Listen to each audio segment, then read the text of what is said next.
Hi, everybody. Welcome to this episode of Presentation Hell, broadcasting from Embark Studios in Tampa, Florida. Actually, we're podcasting, not broadcasting, but, you know, the world has changed a lot.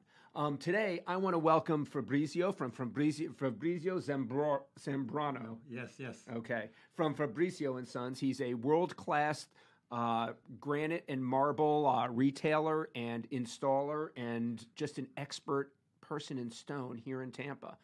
Fabrizio, good to have you here today. Thank you for having me. I appreciate it. Yes. Since I did such a terrible job introducing you, why don't you take a moment and introduce who you are, what brought you here, why stone, and why Tampa? Tell us who you are. Make it interesting. All right. So that's Fabrizio.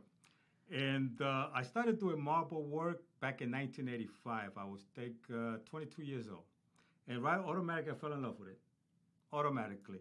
And I said to myself, one day I'm going to have a business in this. Yeah. I loved it. I mean, I loved it ever since. And then I started getting more involved in the marble industry. And what I focus more on restoration. Mm-hmm. I've done installation, fabrication, but my passion is restoration. Okay, hang on. Just restoration of marble. Is this like a bathroom that has been used for 100 years and you're making it better? Is this like the Roman Colosseums and taking pieces out and repurposing it? What does that really mean? Restoration is you have an existing floor, existing wall. You have anything there that usually after a while it just, it takes its beating. Mm-hmm. Especially like in shower walls, the shine goes away, it gets pitted. So this is in homes, hotels, restaurants, places. So you're actually great in these historic areas and refurbishing that. Is that I'm leading into it? I don't really know. We do everything. We do monuments, everything.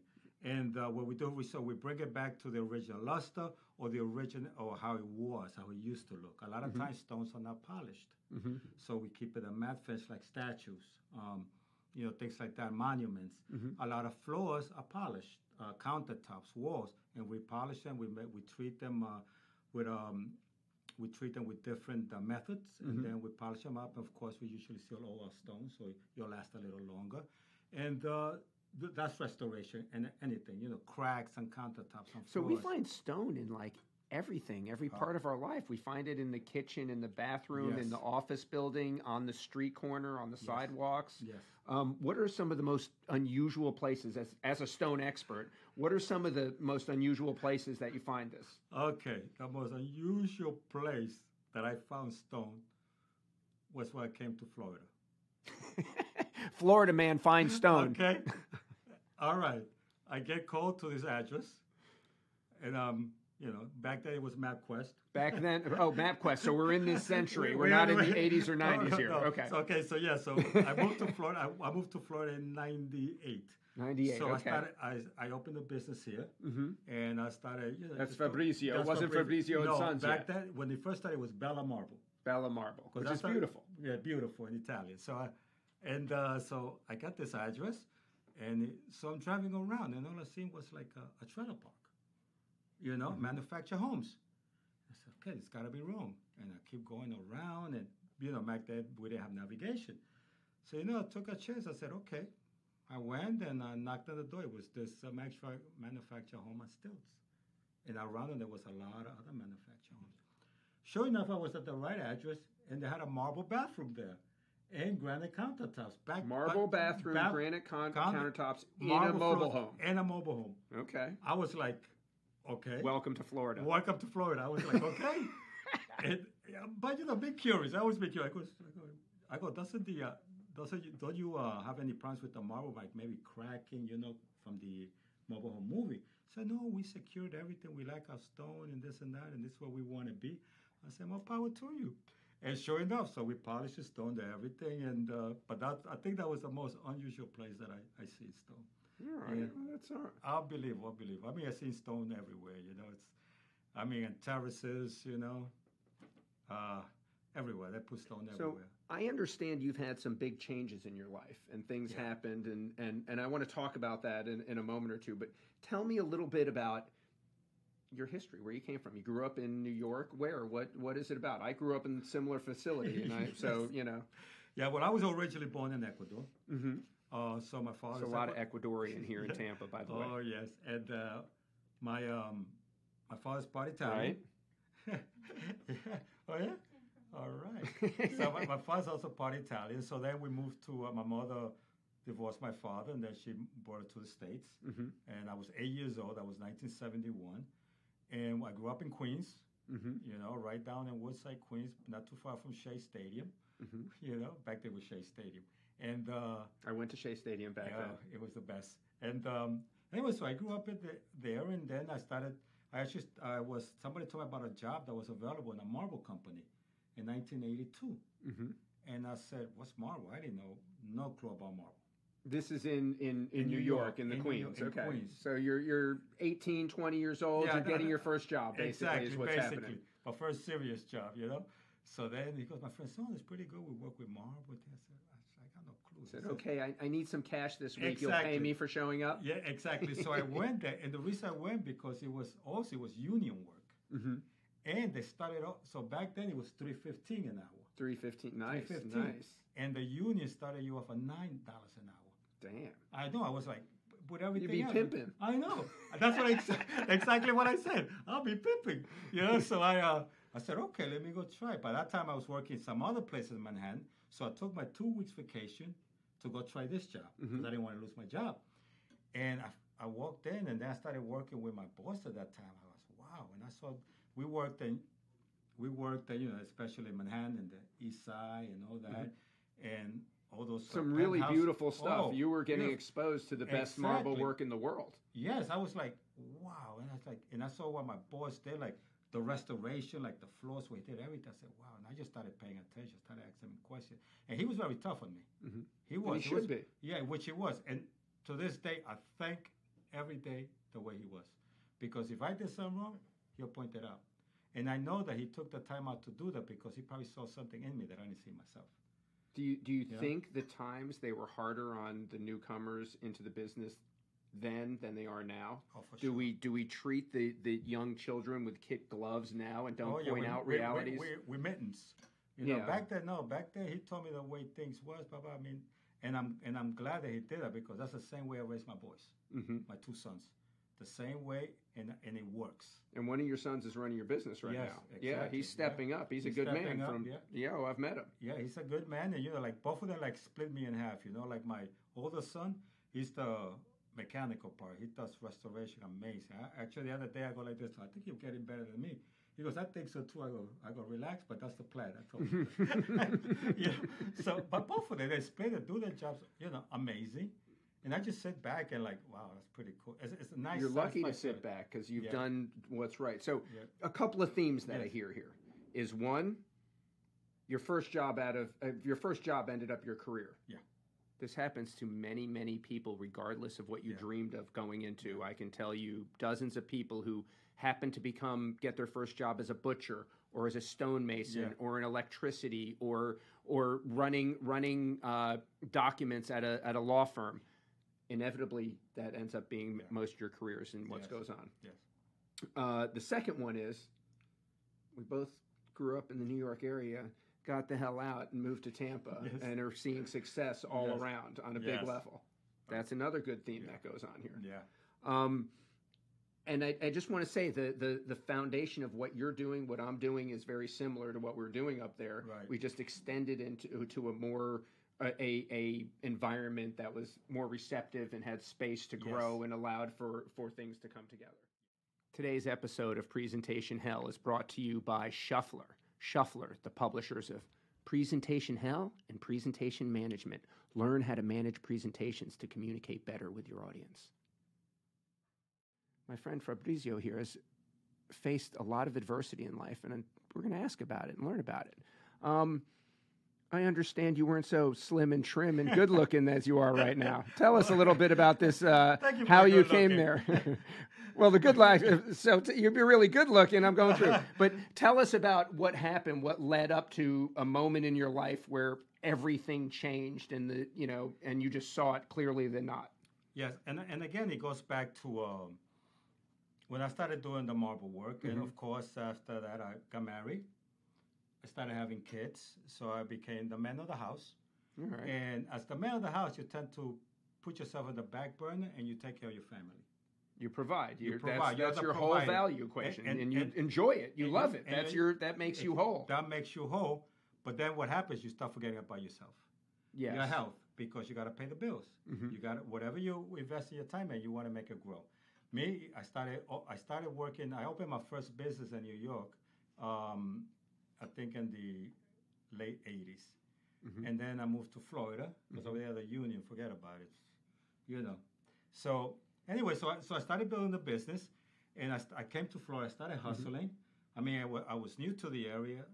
There was no social media, so I even got bench ads. I used to go around putting flyers and mailboxes. Old school dinosaur advertising. Yellow pages. I get it. You know, let the your fingers do the walking. They've probably never seen a yellow pages. They never even sat on a yellow pages when they couldn't fit to the table. Oh, yeah, that's right. Let your fingers do the walking, remember? No, I know. So I started advertising. So you did guerrilla advertising in the very beginning to get your name out. Exactly. I used to go down, I used to find out where the marble shops were. I used to walk down with my business card, just present myself, let them know what I did. But you ignored yourself. But I started ignoring myself. So I was in my car 24/7. I went home just for sleep. So I started eating fast foods. Then when I used to get home, I used to eat more. Fast food. So the wife used to make the rice, the beans, the meat. So I come home by 9 o'clock, and by that time I was still hungry because the food I was eating was not nutritious. Mm-hmm. So of course I'm the man of the house, and now I got to eat because I worked hard. I started eating. And typical Latinos, we eat a lot. Okay, so so from, I think when I got married, I probably was in my 100 weight, maybe like 100 and I don't know, 180 maybe. A little more than you do right now. A little more, yes. Yeah. And you weigh $155 right now. That's pretty good. See, no, I don't know. What do you weigh? About okay, go ahead. 57. Okay. So then he knows exactly what he weighs this morning, by the way. Yes, go ahead. Yes. And then I just started eating, building the business. The business started growing. We started going good. And I was out there just estimated, working, talking with customers. As your business got bigger, your body got bigger. Exactly. And I went all the way up to the last record because I went I went to the doctor and my weight was 320. So you're 5'7". 5'7", yeah. 320. Yep. 5'7", 320. Waist 44. Wait. I was waist 44. Of course, and diabetes set in. Mm-hmm. And that was at 44. I was diagnosed with diabetes. At 47, I had a mild heart attack. All right, so you had a heart attack at 47 after being diagnosed with diabetes. Yeah. So would you consider yourself obese at that point? Back then, I didn't see anything wrong with me. Okay. But these days, when I look at those pictures, I said, my God, it's like, how did I even get that big? When you look at those pictures, do you see yourself in that? And I know I look at old pictures of myself and I was like, oh, that's me when I was then. But since there's just such a huge visual difference, do you see a different person or? I totally see a different person, but it's the same person, but totally different person because a person now cares about himself. That person back then just cared about everybody else. There wasn't a balance. That's a big theme. Yeah. So because you were caring for everyone else and taking care of everything else and being, as you said, Big Daddy, so to speak, you ignored yourself and allowed yourself to go, and you didn't take the balance between the two to allow yourself to be healthy, quite frankly. Exactly. And there's an irony here. I don't know if it's an irony, but being that far overweight is actually the number one cause of people in the hospital and indirectly deaths in the U.S. Because heart disease kills more people than anything else. Yes. And obesity is the number one cause of heart disease. Yes. Diabetes is another one, but that's caused by obesity. Exactly. And I find it weird in today's society that we project big is beautiful when it's really the largest cause of death. It's like projecting smoke 3 packs of cigarettes a day. It's beautiful to smoke Marlboros. Go get them. When the actual result contributes to more hospital stays and more, hey, maybe I'm onto something. What do you pay for in a hospital? What costs money? Go ahead. and it's all around us. That's why I say education is so important. It's all around us. Mm-hmm. We walk down, we see the billboards, we see all these fast food chains advertising. They advertise anything but health. Yes. Because really in this society, they don't want you to be healthy. There's no money to be made in healthy people. That's the point I was making. Yeah. If you're healthy, you don't go to the hospital. If you don't go to the hospital, you're not ringing up invoices. Exactly. You're not feeding pharmacies. You're not feeding big pharma. You're not feeding big medical health care. Exactly. There isn't a goal to fix you. There's a goal to make you a client. Yes, exactly. And that's the end goal. Make you a client all the way to death. To last second. That's what I tell people. The most expensive that is sought after real estate is your body. Yeah. And your mind. And your mind, and it's part of your body. Yeah, they want your mind more than everything. your body. I mean, your body's a cash machine. They go through your mind, put those fears in, and they control your body. Mm-hmm. You know, it's what it is. And that's why when you go buy name brand sneakers, they push you to buy a T-shirt because you become their billboard. And Good people point. look at you and they say, "Oh my God, I love the sneakers. That's a nice shirt." Are you saying that's why they want obesity, so they have bigger billboards? Yeah, bigger billboards, exactly. But you know what it is? It's really serious out there. So it's like obesity is, it's a number 2. Colon cancer is the number 2 killer, and it all has to do with all the what we eat, the foods that are fed into everything. it, that goes into it, and how it's processed, and everything today that they sell you out there. I would say 90% is not even real food. The water is not even life water. Everything has been dumbed down, so it does. So that's why a lot of people say, "Oh my God, but I drank a gallon of water today. Why am I still thirsty?" Because the water you consume is not life water; it's dead water. What does that mean? But I mean, it's not alkaline. Alkaline. It's not give the audience a better understanding of what Okay. an alkaline water is versus a base water, and what that means to your body, and you can lead into that cancer does not survive in a base environment, and why water has more alkaline in it, which actually feeds cancerous cells. Exactly. So the water that we drink today, they put in bottles. But bottle that's standing still, it starts getting more acidic. Plus the plastics. I mean, these bottles are kept in warehouses. So the bottle sitting over a period of time becomes more acidic over a period of time. Yeah. The plastic also accentuates this migration to a more acidic water going through your system. Water to stay alkaline has to keep moving. Mm-hmm. Okay, so that creates a nice alkaline body, which creates more healthy. Mm-hmm. Acidic. Then the body, you drink this, and that's why they tell you a lot to, they ask you to put lemon in water to make it more alkaline. More cucumbers. That brings the. So hang on for a second. You're giving some very good advice, and I want to serve this up a little better because I don't think we finished the thought. So, Fabrizio, you took time, neglected yourself, gained a lot of weight, became diabetic, had a heart attack, and from that came a realization that life had to change. Otherwise, you wouldn't be sitting here at the table now with me. Exactly. What year was that? When did that happen? It started when my eyes were open wide. Was in 2013 when I was going to be 50 years old. 10 years ago. We didn't just date him, but that's the case. 10 years ago this happened. This May 23rd, I'll be 60. Damn, happy birthday, man. Well, this month, happy birthday. Well done. Thank you. We'll I'd say go get some steak, but I don't think that's the issue. Go ahead. Let's see where we're going here. So that's when my eyes were open. I was like, if I don't do something, I'm going to die. Mm-hmm. And I started doing my research, and I joined the gym, and I found this thing called, at that time it was vegan, because I started finding out that the animal fat is a real cause of diabetes. It's not sugar. So it's not sugar, it's the sugar. Animal fat. It's the animal fat that clogs your arteries and doesn't let the insulin go in. Why do we mistake sugar as the cause of diabetes versus animal fat? Why would that be the case? Because that's what has been put out there by the big farmers to let you think that's that, and they're all in cahoot with the dairy and the meat industry. They all work together. Is it ironic that the people who make the seeds that grow the wheat that we eat also make the drugs that we consume to make us healthier from the wheat that we eat until the day we die? Exactly. Is there any irony in that process? Exactly. Exactly. Whoever creates the virus creates the antidote. Isn't that ironic, Fauci? Yep. It is what, that's why we got to realize that's what's going on out there. And that's why they want you sick. That's why I tell people, read labels. If you like meat, do the paper trail. Call your local supermarket. That's where you buy them. Say, excuse me, where you get your meat from?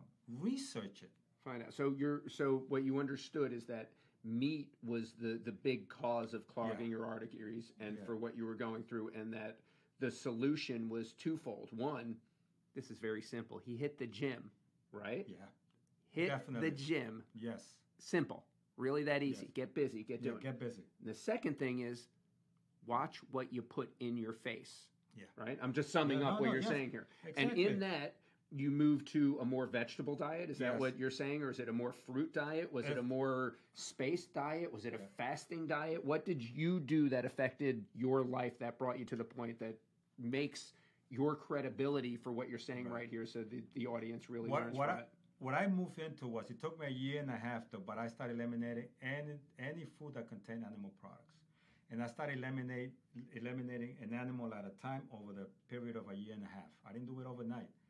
So Step by step. Because I said to myself, I got this big, this sick, over 50 years. It's not going to be overnight. It's going to take time for me to heal. And I was even trying to lose weight. I just wanted to feel better. I wanted to feel healthy. This is, losing weight was just a plus. That was a side effect of being healthy.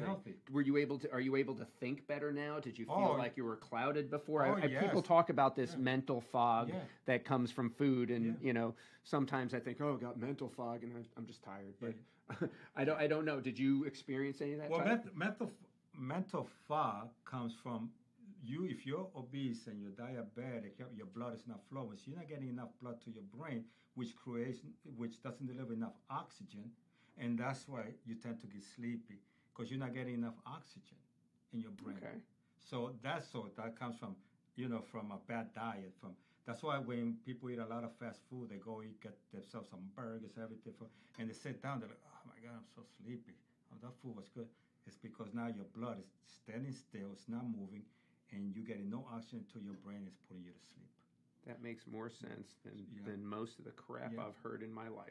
I gotta tell you, it's very simplistic, and it makes sense. I get it. It's so simple. And it goes, and I relate that a lot to the stone industry, to the business. What I do as restoration is it's a simple art if you keep it simple. That's why it's been done for thousands and thousands of years. When you say thousands of years, do you mean like Egyptians, Greeks, Romans, the U.S., everything, Versailles, Paris? Exactly. Wherever they keep. I understand. Yeah, wherever they keep finding pyramids. Yeah. Well, basically, the most enduring, romantic, civilization, culture monuments of the world have all been carved out of stone. Yeah, that lived the test of time. Anything made with wood eventually got burned down by the next civilization. And it was used because it was timeless. Number one, they knew that. But their art was, they had the right craftsmen, and they knew what they were doing. It was so simple for them. A lot of people, they look at the statue of Madonna and Jesus where they're holding, and they go like this, and you go, wow, that's such a piece of art. Oh my God, that's beautiful. And they start looking. But the real art for Michelangelo, right? Michelangelo did it, right? Tell us. The real art was not in his carving, because I could look at a floor and I said, okay, I already know what I'm going to do. But the real meaning you can carve whatever's put forward. But I'm saying, like my job now, I know what to do. But it took him 3 to 4 months to find the right block of Carrara marble so he can do the statue. That's where the art came. Because it starts in the beginning. It starts in the thought process ahead of time. If he has a block, he sees a vein going this way. So no, that's where the arm's going to go. So if I'm going to hit the chisel there, it's going to break. So I can't use that one. I got to use it this way. So that's where the art comes. The same things with food and anything we put in our body. Do your research. Find out if that food is good for you. If you're diabetic, find out. Now you got engines. You can find out. It's simple. Keep it simple. So what you're saying is, like an artist looks at a raw painting or a block of marble, they study it to understand how to manipulate it to make it the best. You should be looking at your own body and consider A, hitting the gym, and B, using the food you put in your body to consider that the paint of an artist or the chisel of Michelangelo or something, and your bodies, because no one's, you've only got one body. Yeah. I'm gonna give a little analogy. I heard in my I was in the gym class, my son, second grade, and the gym teacher comes out and says, because it's all about learning about your body, and he says, and he looked at the kids. He goes, "All right, I'm gonna give everyone a bicycle today," and they were all like, "Yeah, I'm getting a bicycle," and he goes, "Okay, this is the only bicycle you're ever gonna get in your whole life." The only one. So when you ride it and you get a ding on it, you're going to deal with it. If you get a flat tire, you got to fix it. If it breaks, you won't have a bicycle anymore and you won't be able to ride. And they're all like, "Oh my God." He goes like, "Are you going to take care of it?" And they're all like, "Yeah, I'm going to take care of it." "Are you going to bring it in at the end of the night?" "Yeah, I'm not going to leave it outside." "Are you going to clean it off when it's muddy?" "Yeah, I'm going to do that." He goes, "That bicycle is your body. And you've only got one of them. And if you screw it up, if you break your knee, you're going to live with a bum knee the rest of your life. So take care of it. Consider what he wasn't talking about eating at the time. He was just speaking to children and moving forward. And that analogy has stuck with me. And that analogy is present with what you said right here. Exactly. It's the only one we got. That's right. And we got to learn how to take care of it. We got to nurture it, take the time out to let it rest, feed it. And I tell people, don't eat just to fill yourself, but eat to fuel yourself. Because what you need is fuel. What you need is eat to not to fill yourself, eat to fuel yourself. Okay. Just feel okay. If you're feeling, down. Okay, what is it? Maybe that's why if you know your body, you say, okay, I need a little more carbs. I need a little more protein. And there's good carbs. And that's what gives you the. And to bring you back to the beginning here, once you've taken care of yourself, then you're actually able to give back to your family properly. Yes. And that's what's really messed up about that whole analogy in the very beginning, that you didn't take care of yourself in the process of doing it. But I would bet, and I don't know, but I would bet because you take care of yourself, you probably take care of those who love you and you love much better now than you ever did before. Oh, for sure. For sure, because and as you get older, you learn the true meaning of life, and all you want to do is pay it forward and be an example. I got 6 grandkids now, nice.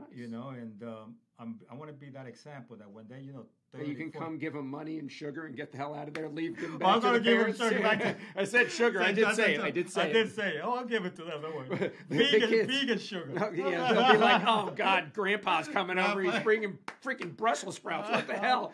I'll give him vegan. I'll take his cash. Yeah, I know, right? So let's take a moment. How did we meet? How did I meet you? Why did we meet? We met through my son Alexander. Yes. Right from the. Your son and my brother are a member of the Marble Institute of America, I believe is what it is, and they travel the world to different stone quarries. Yes. My brother had the same experience you did. He was 18 years old. He walked onto a job site. And they said he wanted a job, and they said, "Okay, sit here." They said, "The electricians need to hire." He said, "Sit here." And no electricians came through the door, and he sat there for 2 or 3 hours. And then the marble people came in and said, "Yeah, we need someone." He raised his hand. He walked out the door. 40 years later, he runs his shop of fabricating, does beautiful kitchens and things like that. Similar to your story. It's amazing. And that's Horatio Alger in today's society, by the way. Yes. And I remember when I walked for the job, my friend brought me to my boss. His name is Tony. I still keep in touch with him. I'm grateful to that man forever. And he goes, "Oh, so I heard you won a job." Now, Remember, he's in New York, and that's why he put his chin in the air. "Hey, you want a job?" So this is 1985. I got 3 earrings, a long ponytail. He goes, "You're in the Queens in New York, and John Gotti just knocked off what's his name in front of Sparks Steakhouse. This is 1985. Exactly. Yeah. Let's paint the situation. Hey, you need a job?" You did it? So he goes like this. Yeah, like that. He goes, "Oh, you need a job, huh?" He goes, "You want to work?" Yeah.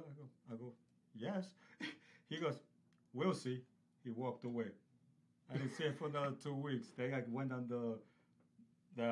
my foreman's wing, and he took me to work. 2 weeks later, he goes, "I heard you want to work. All right, let me give you information. You want to get paid, right? They're giving you information," because that's how he talked. The whole scenario. So I said, "Yeah." So, and since then, I was, and the beautiful part was in the 80s, late 80s, early 90s.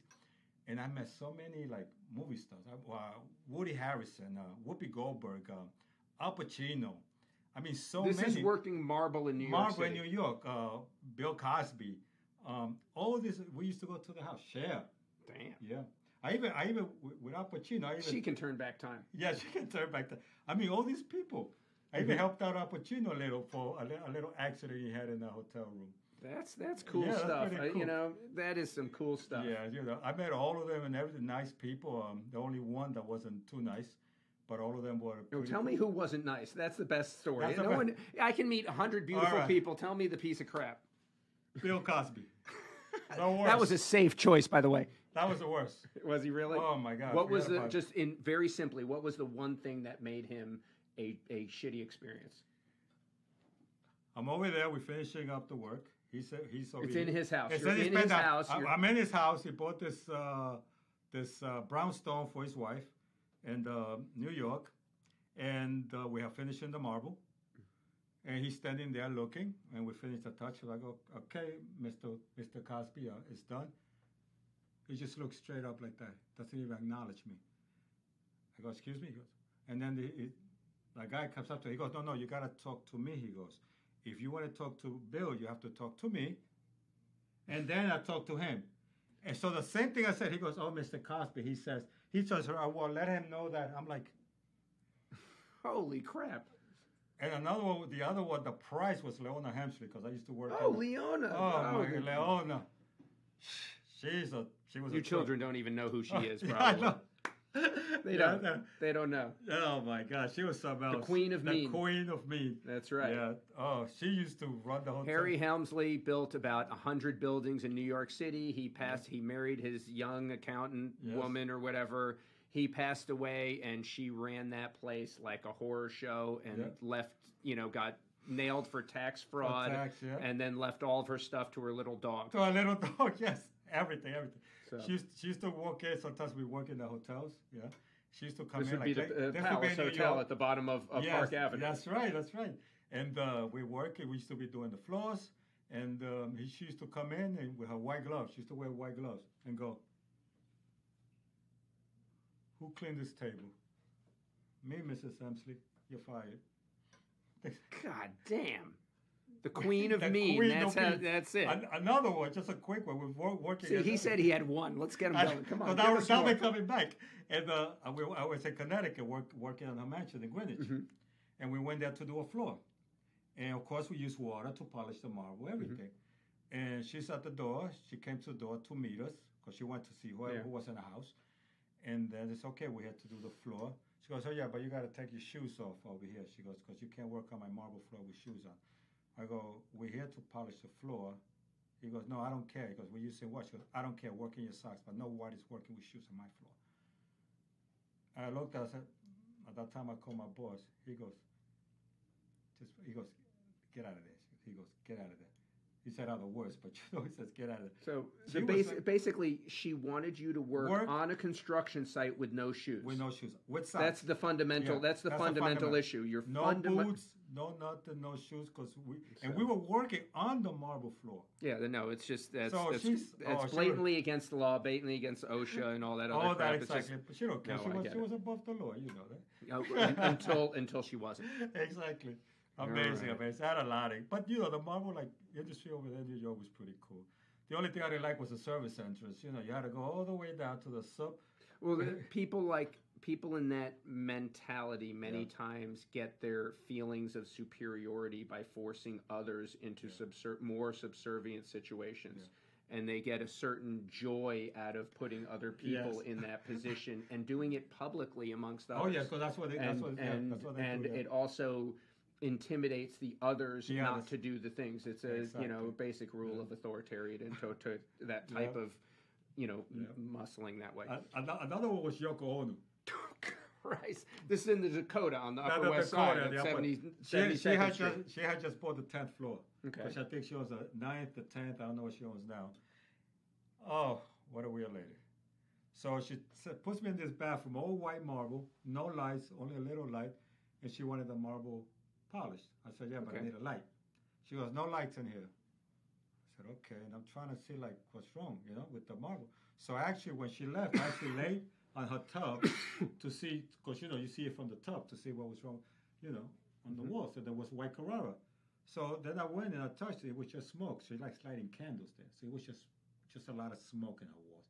So I cleaned it out, water, sealed it, whatever back then, and she was happy. But she was something else. She didn't let you put the lights No on in lights the bathroom in the to evaluate what was wrong with the tile. Because it was a Zen place. It was her Zen place. So it ultimately came down to her Zen place was a place she kept candles. Yeah. Because the candles burned, it left smoky type of dinginess on the roof, and she didn't like the ceiling with that. So, all right, we're all nutty in our own way, but that was some of us. I had a lot of other experiences with a lot of them, but it's crazy, You got one more, and then we'll wrap this up. But I'll tell you a good one. Who was the best? Ivana Trump. Really? Tell us. We're working in the Plaza Hotel in Manhattan, where Home Alone was filmed. And I spent my wedding night there. Nice. And we're working on the windowsills. This was 1985, something like that. And we're working the windowsills. We're cleaning them up, polishing them up. And she walks in the room. It was myself and two other guys. She goes, "Excuse me, you young man would like some coffee?" And it was winter. It was cold. I said, "Sure, thank you very much." So I thought she was gonna bring 3 coffees up. There was a little bar there that you people can make coffee. She actually went out and she made us our coffee. She goes, "How many sugar?" And she put the sugars in, mixed the coffee, and brought it to us where we were working. Ivana did. From then on, I love that. Quality. That's beautiful. That's something. She took a human interest in you as a human being, as opposed to taking the pose that you got to walk underground and crawl through mud before you get here, and you better take your shoes off before you say hello. Exactly. And I'm looking in the sky. Exactly. And she could have just called the kitchen, but she didn't. She made it. I was like, that's special. That's good to hear. Yeah. And she just passed away recently. She just passed away, and I'll never forget. And that was in 85, I believe. I never forget those little things. You don't forget. They make a difference. So. Yeah. In your life, do little things, pay attention to the people around you, and those personal connections make a big difference. Oh, for sure. So let's wrap this up. Thank you, Fabrizio, for coming in today. Thank you for having me. This has been a wonderful. It wasn't really a hellish type interview. It was more expanding and understanding. I truly appreciated it. There's some depth here. I think a lot of people can learn today. Thank you. I appreciate Thank you for coming in. Thank you for listening to this episode of Presentation Hell, coming to you from Embark Studios here in Tampa, Florida.